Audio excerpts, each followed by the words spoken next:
just want to spend a few words on the whole exhaust system on this thing because it's been reworked a lot lately. In the end, the setup is Doug Torley headers with the, not sure if you can see here, but those are the thick Ramflex gaskets because they're the only ones that do not seem to leak. We did a full rebuild on the Y-pipe. It's now 3-inch all the way, so it should not be a restriction anymore. From the Y-pipe we went into a 3 inches electric cutout, and this is an older Magnaflow catalytic converter.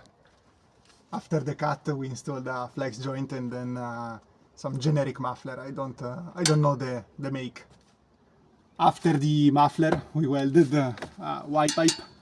One of the pipes is in stock location, the other one goes right around the tank, and it comes out to the other side of the bumper.